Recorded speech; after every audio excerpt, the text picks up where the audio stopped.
નમસ્કાર દોસ્તો, 29 તારીખ સુધી કોન્સ્ટેબલ માટે ડીવીની પ્રક્રિયા શરૂ છે.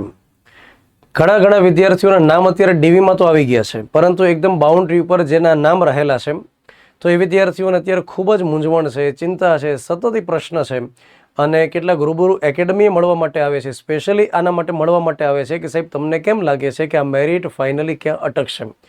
તો મારે એ બધા દોસ્તોને કહેવાનું છે કે ફાઇનલ મેરિટ ક્યાં અટકે ને એ કોઈ પણ એકદમ સચોટ રીતે અંદાજ ન લગાડી શકે. હા, એટલું થઈ શકે કે પાછલી ભરતીમાં ડીવી માટે અને ફાઇનલ કટ ઓફ બેમાં શું ડિફરન્સ હતો એના આધારે અંદાજ એક લગાડી શકાય. તો હું તમને અહીંયા આગળ એ દેખાડવાનો છું. એની પહેલાં મારે એ વિદ્યાર્થીઓને અપીલ કરવાની છે કે જે વિદ્યાર્થીઓના નામ અન્ય પરીક્ષામાં પાસ થયેલા લિસ્ટમાં આવી ગયા છે, સફળ થઈ ગયા છે, તો એ બધા વિદ્યાર્થીઓમાં ઓપ્ટ આઉટ કરે, ડીવી માટે ન જાય, કે જેથી કરીને વધુ વિદ્યાર્થીઓને લાભ મળે કોન્સ્ટેબલમાં. અને આ પ્રકારની ભરતીમાં વેઇટિંગ લિસ્ટ નથી હોતા, તો આપણે એવી રીતે પ્રયાસ કરીએ કે જેથી કરીને વધુ વિદ્યાર્થીઓ આની અંદર સફળ થાય. હવે અહીંયા આગળ હું તમને એ દેખાડું કે પુરુષ ઉમેદવાર માટે અલગ અલગ કેટેગરીમાં ડીવી માટેની પહેલાંની ભરતીમાં કઈ જગ્યાએ અટકેલું હતું અને ફાઇનલમાં કઈ જગ્યાએ અટક્યું. તો જનરલ કેટેગરીમાં પુરુષ માટે 80.3 અને બિન હથિયારીમાં તો મસ્તું વધારે રહેવાનું છે, હથિયારીમાં એની કરતાં થોડું ઓછું હોય અને એસઆરપીએફમાં સૌથી ઓછું હોય.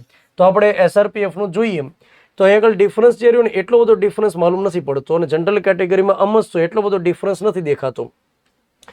ઈડબ્લ્યુએસમાં 70.7 અને એસઆરપીએફની અંદર 78.810 એટલે લગભગ આપણે 8 થી 9 માર્ક્સ ગણી શકીએ.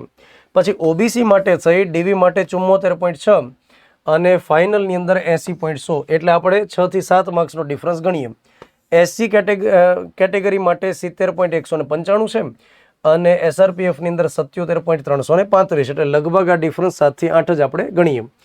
એસટી માટે થઈ અને 58.585 અને એસઆરપીએફની અંદર છે 66.235 એટલે આ ડિફરન્સ જે રહ્યો ને એ લગભગ 8 થી 9 માર્ક્સનો ગણી શકાય. મહિલાઓ માટે આ વખતે ખાસ ચિંતાનો વિષય નથી, જેટલી મહિલાઓને ડીવી આવે એમાંથી મહત્તમ પાસ થઈ જવાની છે અને કેટલીક કેટેગરીમાં તો જેટલા ડીવી આવ્યું છે એ બધી મહિલા પાસ થઈ જશે. મહિલા માટે જનરલમાં ડીવી માટે અટક્યું હતું 66.7 અને હથિયારીમાં સિલેક્શન થયું 67.120 એટલે આ ડિફરન્સ જનરલમાં મેં કીધું એમ કે ખાસ એટલો બધો રહેતો નથી હોતો.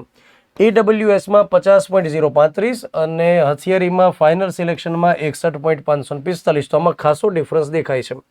પછી ઓબીસી માટે થઈ 61.350 અને હથિયારીમાં 66.690 તો અમે ડિફરન્સ 6 કે 7 માર્ક્સ સુધી આપણે ગણી શકીએ.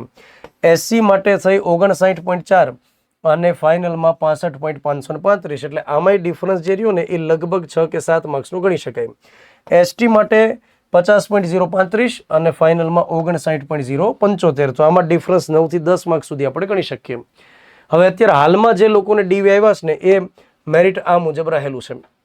જનરલ માટે 120.50 પુરુષ માટે, ઈડબ્લ્યુએસમાં 94.5, એસસીબીસી માટે 109.75, એસસી માટે 94.75 અને એસટી માટે 80.50 અને આ બાજુ મહિલાઓ માટેના ડીવી માટેના લિસ્ટ છે.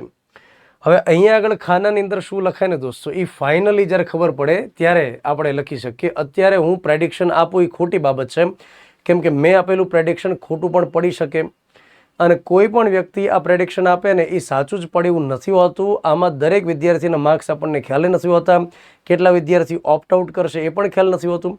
અને હું તમને એક સલાહ એ પણ આપું કે જે વિદ્યાર્થી બાઉન્ડ્રી ઉપર હોય અને જે મૂંઝવણ અનુભવતા હોય એને મારે એ કહેવાનું કે મૂંઝવણ અનુભવવાથી કોઈ ફાયદો નથી, કેમ કે હવે તીર છૂટી ગયું છે, પેપર લખાઈ ગયું છે, એમાં હવે બહુ ઓછો સમય રહેલો છે અને ફાઇનલ લિસ્ટ આવશે ત્યારે ખ્યાલ જ આવી જશે. એટલે ચિંતા કરવાથી કોઈ ફેર પડવાનો નથી. તો વાલીડાઓ હવે આપણે છે ને મોજથી રહીએ અને ખાસ એટલી બધી ચિંતા ન કરીએ ક્યાં અટકશે, શું અટકશે, કેમ કે ચિંતા કરવાથી કોઈ ફાયદો થતો નથી. તો હવે આપણે થોડી રાહ જોઈએ અને થોડા સમયમાં ફાઇનલ લિસ્ટ આવી જવાનું છે. તો મળીએ છીએ દોસ્તો બીજા વિડીયો સાથે અને કોમેન્ટમાં તમે મને રિસ્પોન્સ આપી શકશો. Thank you.